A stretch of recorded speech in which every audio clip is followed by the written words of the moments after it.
जब एक लोटा पानी शंकर जी पे चढ़ता है और वो बहकर बाहर निकलता है, वहां पर जैसे ही, और शास्त्र कहता है, कितनी सुंदर बात कहता है कि जल भी अगर शंकर को चढ़ाना तो उतना चढ़ाना कि बहकर निकल जाए, बहकर निकल जाए। इतना सा जल ले गई और चढ़ा कर आ गई, वो श्रेष्ठता नहीं। वो जल जब बाहर आएगा और जैसे ही वो जल मेरी जलाधारी से, अर्थात जो जलाधारी है, गोल जहां शिवलिंग रखा है और जहां चरण, तो जलाधारी से जैसे ही नीचे गिरेगा, गिरते ही वो जल का भाग सारी नदी, तालाब और बावड़ी और कुंड को प्राप्त हो जाएगा। जैसे ही प्राप्त होगा, एक अंश भी अगर जल शिवलिंग पे से गिरता रहेगा, निकलता रहेगा, सारी नदी, तालाब, बावड़ी, कुंड सब आप रूप ही पावन हो जाएंगे, चाहे कितने भी पापी पाप छोड़कर जाए।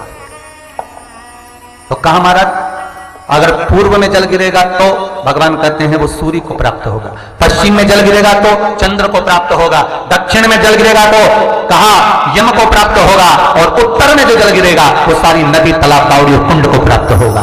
भगवान के ऊपर एक लोटा, इसलिए कई कई मंदिरों में एक एक बूंद पानी गिरता रहता है, क्यों? पानी जाना चाहिए, रहना चाहिए, उसका भाग आनंद देने वाला, सुख देने वाला। ऐसी पावन शंकर भगवान की नित्य कथा का रसपान ग्रहण कर रहे हैं। रूप में मेरा विश्वनाथ, मेरा भोलेनाथ, मेरा त्रिकालदर्शी 7 रूपों में विराजमान। पहला, नारी के अंदर उसकी कीर्ति पवित्र हो। दूसरा, उसका सौंदर्य हो, उसमें सौंदर्यता।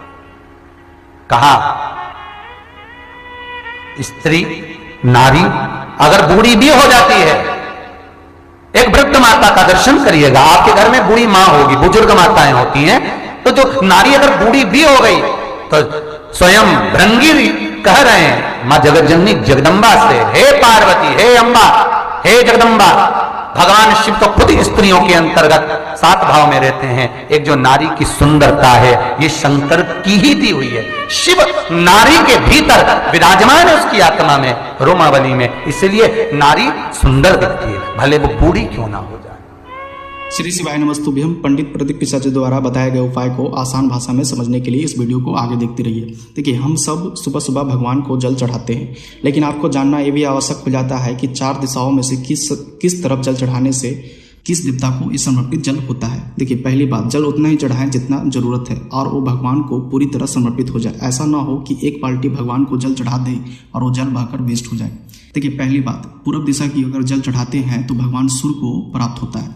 अगर पश्चिम दिशा में जल चढ़ाते हैं तो चंद्र को प्राप्त होता है, और अगर दक्षिण दिशा में जल चढ़ाते हैं तो यम देवता को प्राप्त होता है, और अगर उत्तर दिशा में जल चढ़ाते हैं तो सभी नदी, तालाब, कुंड को प्राप्त होता है। देखिए, इस तरह जल चढ़ाने का चारों दिशाओं में मान्यता अलग अलग है। उम्मीद करता हूँ कि जानकारी आपको पसंद आई होगी।